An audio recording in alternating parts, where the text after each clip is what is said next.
There's Night Ranger from their latest release, 40 Years and a Night, with a Contemporary Youth Orchestra with a song that kind of made me a Night Ranger fan. Sing Me Away. Yeah, loving that one. It's a good tune. And with us today is lead guitarist of Night Ranger, Brad Gillis. Welcome back to the revival, Brad.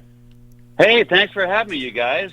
Yeah, man, that little orchestration DVD thing, that came out pretty good, so I'm glad you're enjoying it. Well, you know, Brad, I mean, what made you guys want to actually put Night Ranger music with an orchestra? Was it something that you guys have been thinking for a while, or somebody just go, hey, guys, we'd like to try this? We were extremely bored.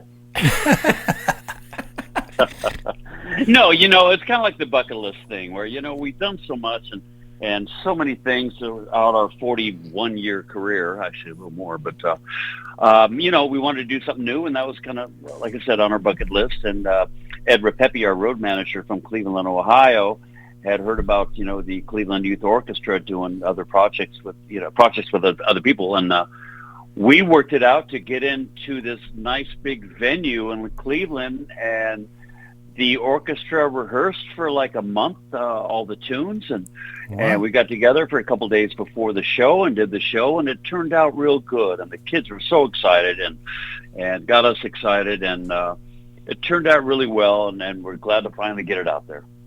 I got to see the Access, the version they put on Access TV. That was really cool. Do you think there's going to be any young rock stars coming out of this group of youth orchestra there? Because they sure looked like they were having fun. Yeah, well, these kids are pretty motivated, and they're the best of the best from that area. And they're like, high schoolers. I think they're from 14 to 17, something like that. Wow. But who knows? There's a couple of rockers in there, just hanging out with the kids and stuff. And the percussion guys, the guys on the timbales and the big drums and stuff. You can tell those guys are rockers. So you never know. But yeah, nice.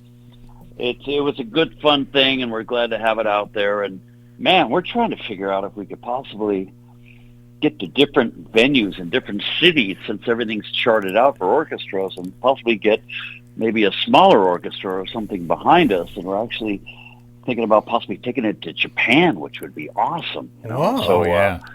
We got these plans brewing to possibly, kind of move on with that idea, Nice. Well, Brad, I got to ask, was it harder than you thought to get the Night Ranger classics to work orchestrated? Well, we didn't want them to overrun our music. We needed it to be a background touch with the orchestration and maybe some cool orchestrated intros and such. And we ended up getting our keyboard player, Eric Levy, who's major jazz orchestra, fluent keyboard player who, writes charts and does that whole thing. We got him involved with the ideas that the band came up with to sit with the orchestra and the conductor and kind of interject our ideas through the conductor to the orchestra. So it worked out real well, and we spent a lot of time after it was done to make sure everything was right and the mix was right. And Brian Isley from Center City Films, he's out, and one of my best buddies, man, he did all the video with I think it was a 10, 11 camera shoot, and he really got into it and really did a number on it to make it look right too, along with sounding right. So, it took us a couple months after it got done to kind of get things together and go back and forth to get it right. And then it always takes a few months just to get it together through the record company and print it up and pressed and yada yada out. So now that it's out, we're enjoying it and got a lot of great response from it. Now, who picked the songs you were going to do? Did you have a lot of input, and were there any songs that just didn't work that you wanted to do but just didn't work with the orchestra, or was everything just ready to go? No, we just picked out the songs that we wanted and tried to mix it up a little bit on top of the hits that we always do, like any band, you got to do the big hits. And we just threw in a couple extras and B-sides and whatever, and they were so open and excited to do anything we wanted. And couple songs were a challenge, but they, like I said, they went in and practiced and rehearsed and practiced on their own and got together and rehearsed with the conductor. They did this for a couple of months before we even showed up. Wow. And they were sending us like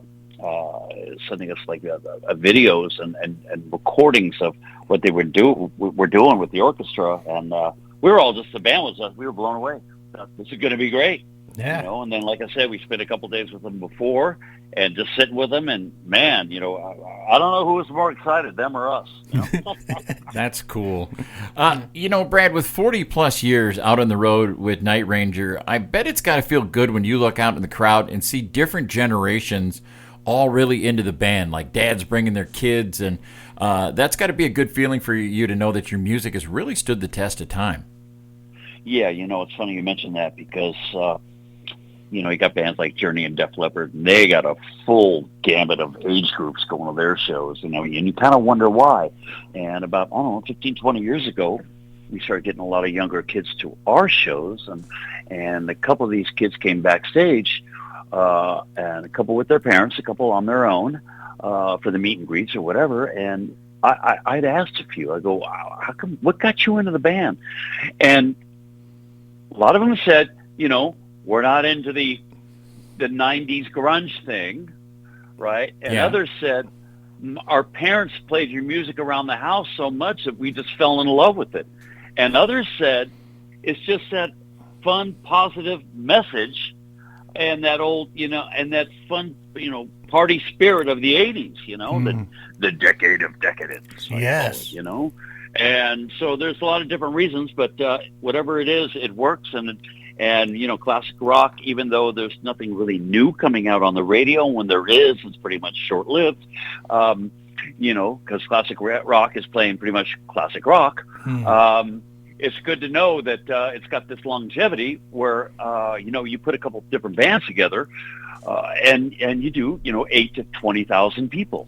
We went out on the Journey Foreigner Night Ranger tour in 2011, did 65 shows around the country in Europe, and it was unbelievable. It was just, we were packing the house, and every place we played. And, then we did our Def Leppard run and, all these different runs that we do. And the Bret Michaels last summer, dude, that was freaking awesome. We had probably, 8 to 12,000 people a night. Nice. Bret Michaels, and, it was us and the Jefferson Starship opening, and Steve O'Jerry used to sing with Journey, came out and did a couple Journey tunes. And then Mark McGrath, Sugar Ray came out and did a couple his hits, and it was just amazing. But Bret made it a big party, and it, and that, transcended to the audience, and it was just a lot of fun. So I think our age group, parents that their kids are grown up and off to college and married and whatever, out of the house, I should say, they kind of want to get back to reliving the old memories of the 80s. So, we're doing real well. Our shows on our own are doing great. We're already up to 35 shows this year. Probably do another, maybe 75 like we did last year. And nice. And I figured out I was on the road 200 days out of the year last year. So, wow. Like I said, I travel for a living, and I play in a band on the side. Nice. Well, I'm the guitar guy in the show here, and I got to talk to you about your red Strat. Is that a Fender, or is it a different? Because I know you've done some modifications to it. Because I can see you don't plug in where a normal Strat plugs in and all that. Well, I'll keep it short for the interview here, but basically it was given to me in 1978, a 1962 Stratocaster. It was given to me by my brother's friend, who knew I was in a band called Rubicon back then with Jack Blades. Came over to my house, knocked on the door, and he had it sanded down all apart in a box. I said, "Hey man, I got the 62 Strat. Do you want it?" And I thought, "Yeah, man, sure, man. I'll build it up and do my thing to it." So I grabbed it, and I had some leftover orange-red Emron paint from my Datsun 240Z car that I had back then. I had an extra gallon. And my brother said, "Hey, man, take it to my buddy's shop in Oakland." I live in the San Francisco Bay Area. Take it to and he'll paint it for you. And he called him up and said, "Yeah, tell him to bring it down." So he hung it up on a wire in the body shop where they paint the cars and sprayed it with the gray primer that they spray on cars. Nice. And then sprayed my orange-red Emerald paint on it so that the body was done. So I had the sanded down neck. I took it to this Japanese guy in Oakland called Mr. Kamamoto, who was a luthier, painter, guy that did everything. And he painted the neck black, put original Fender stick decal on it. And then that's, 1978, 79-ish. And then, of course, Eddie Van Halen came out, and this Floyd Rose tremolo system for guitars came out, which was, if anybody doesn't know, it's that little wang bar that is on a lot of Stratocasters and different guitars that make it go woo, woo, woo. There you go. Yep. Anyway, so Eddie got the first one, and Neil Schon got the second one, and I found out there was a third one in San Francisco at Don Weir's Music, the third one ever built by Floyd Rose in his garage. Wow. So I wanted it so bad and didn't have a lot of money. I went down and I took a 1974 Les Paul Custom and traded it in for the Floyd Rose and a new fret job on the neck. And they added a 22nd fret, which allows you to bend up to the high E, whatever. Enough tech talk. So anyway, so that was done. So, then I decided to go with a humbucker and 2 single coil pickups. So I got that pickguard that had that on it. And then Nady wireless system started coming out, this wireless transmitters, receivers that, everybody uses these days, wireless transmitters. But Nady was the brand back then. And my brother was working in electronics, and he took the Nady and copied it. And we came out with what we were going to call the Gillis cordless, right? Anyway, so he built that into my guitar. And I started using it, and Nady got wind of it and found out that we copied their design, right? And I thought, you know what? We could fight these guys, or I could join them. So I called John Nady, and I said, hey, man, sorry about the wireless thing. I got this new band, Night Ranger, and coming out with a record deal, and he's like, all right, jump on board, So he jumped on board, so I got, Nady Wireless ended up supplying me with all my transmitters, receivers that I would build into my guitars. Okay. Now that's this red Strat that I used on all the Night Ranger recordings, Sister Christian solos, Don't Tell Me You Love Me, Still Rock America, all that stuff.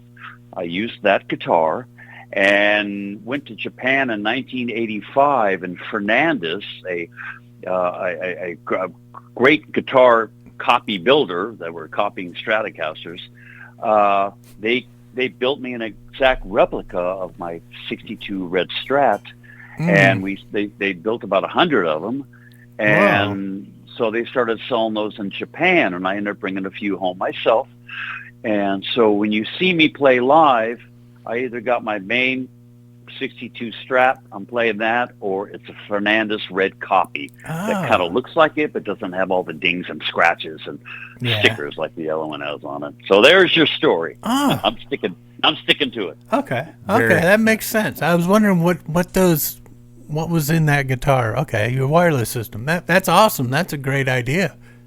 Yeah, and since then I've Nady's, they've closed down. They're no longer. But Shure came out with their systems, and Shure's are awesome. A lot better wireless systems, a lot better companders, whatever. Just not to get technical, but they sound better. So awesome. I replaced all my Nady's with the Shure wireless systems, and those are what I'm using now. So all my guitars that I use on the road and a few at home here have built-in wireless systems, and I route a little cavity in the back of it, and I take the wirelesses apart and reroute the switch to the front, and I can get back there and just replace the 9-volt battery every show. My tech just replaces the battery every show. So I don't even like playing with a cord anymore, because I'm so used to being wireless, and of course the rest of the Night Ranger, Jack and Kerry, our other guitar player, are wireless too, so we could run around and go crazy on stage without having that umbilical cord,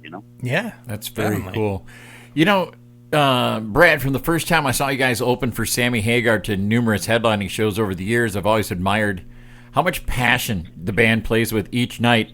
Is it still easy to get pumped up for a show 40 plus years into a career?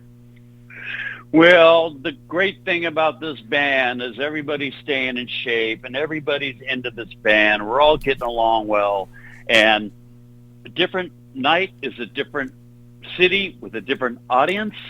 And, I mean, looking out there and seeing people just like every night a different audience, digging what you're doing, it's a rush on its own, and then when you get to the big hits and everybody's singing along, it's like, well, okay, all righty. So it doesn't get old. We're not a bunch of spring chickens anymore, but I tell you, because of the energy and the passion that we have, that's why we're being booked so much, and we're all over the world. Man, we did that Sweden Rock Festival last summer, opening up for Guns N' Roses, and then we went to Switzerland and opened for Foreigner, and this is just last year. There's a couple of big shows, and we went to Japan.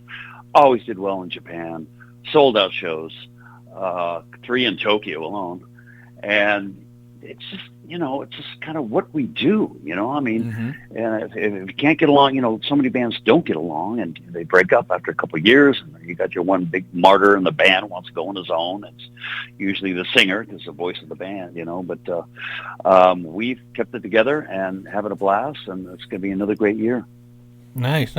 Now, what's the secret to that tremolo warble thing you do, where it's just a weird sound, like you just hit the bar, or what? You mean the yeah, that really weird sound that only you make. I haven't heard very many people duplicate something like that. Well, I came up with that. That's what, if I could have anything that lives in history, I mean, and the history of this band that lives, forever, would be me doing that sound. And what was happening, I was looking in a mirror early 1981 or 81, something like that. I was looking in the mirror, you always, when you start playing, you're out there gigging, you always want to get your shapes and your moves, it's all the chicks dig you, So I'm looking in the mirror, and I'm doing my shapes, and I start banging, hitting a couple chords, and I bang the guitar with my fist and stuff.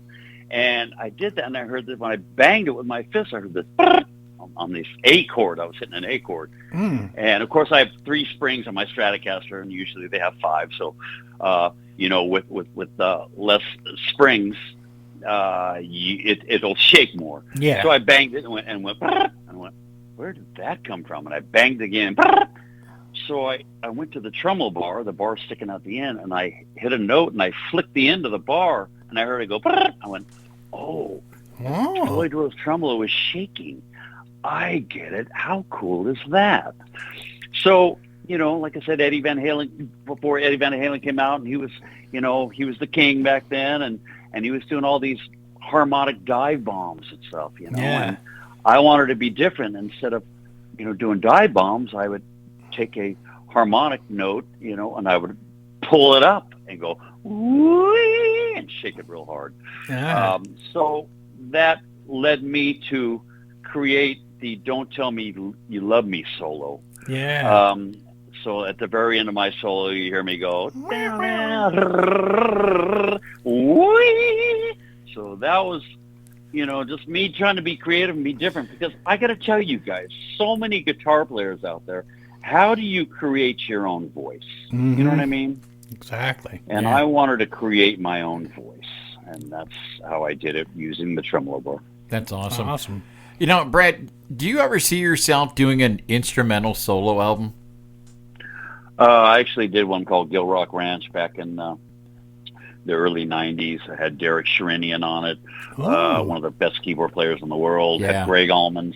Greg Allman sang 2 songs on it, which is unheard of back in the day, because he was only doing Greg Allman stuff and Allman Brothers stuff. I met him. He was living in the Bay Area for a couple of years, got him over, and we recorded a song called Honest to God, and then a second song. And all the rest of the songs were instrumentals. And the record's called Gill Rock Ranch, and it was released in the early 90s. And the Greg Allman tune, Honest to God, ended up hitting 18 on Billboard charts. So I have an instrumental record out there. Gotta check that out. To do vocal songs are with Greg Allman. And I've been working on this record for years now, quite a few years, but me touring so much, it's been hard to finish. I'm trying to finish it here soon because this is the time of year where we don't work as much. So I've been doing some new mixes on that, and that's just, some good old-fashioned rock songs that that sound modern. So, and Derek Sherinian, the keyboard player, is on that, and I have Gary Moon, who sang with Night Ranger back when Jack Blades went off to do the Day of Yankees. We had Gary Moon come in. He's singing some songs. I'm singing a couple songs. I'm doing a couple covers.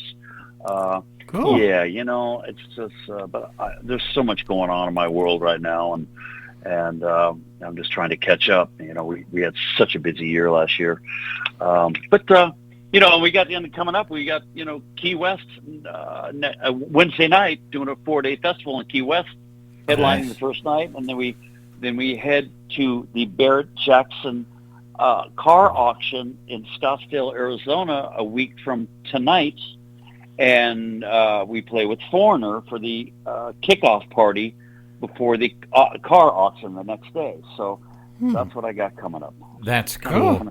Fun stuff. With a 40-year career, Brad, you must have a Spinal Tap moment that you want to share with us. You've got to have one. Oh, which night? Pick a night, huh? Yeah. Well, there's a bunch of things. Without getting too crazy, it was the end of the tour in the '80s, and I was walking to the edge of the stage, finishing a solo, and we didn't have our own lighting crew. We had somebody else, and whoever was doing the spotlight turned the spotlight off of me and went back to Jack singing at the end of my solo.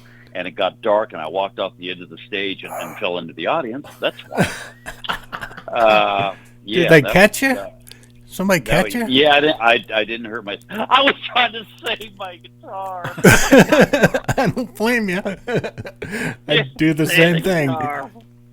Raised it in the air, and yeah, and then at one point, we were down and we were down in southern Texas, and not to get too specific, but one of the road crew was dating this girl that was a stripper, and decided to bring her on stage while we were doing this song called "I Need a Woman."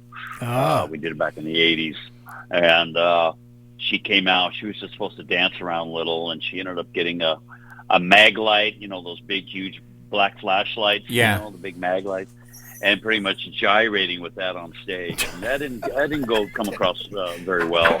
And they banned us from Tyler, Texas for the next 5 years. And we had no idea what was going on. It was just, it was just one of those things. So that, I don't know if you call it a Spinal Tap moment, but that could go in the new movie. Crazy. Yeah, exactly. Go in Spinal Tap too. Well, Brad, we appreciate you coming on with us. You're going to be in the Wisconsin Dells, which we're really looking forward to seeing you January 27th when you get up there. And we always let the artists pick a song from their catalog to go out of the interview with. What would you like us to play here? Ooh, okay. There you go. Well, let's go into something that's kind of cool and crazy and does a lot of whammy crazy stuff. Let's do Touch of Madness. Ooh, okay. Outstanding. Well, Brad Gillis, you're always welcome back here on Rock and Metal Revival.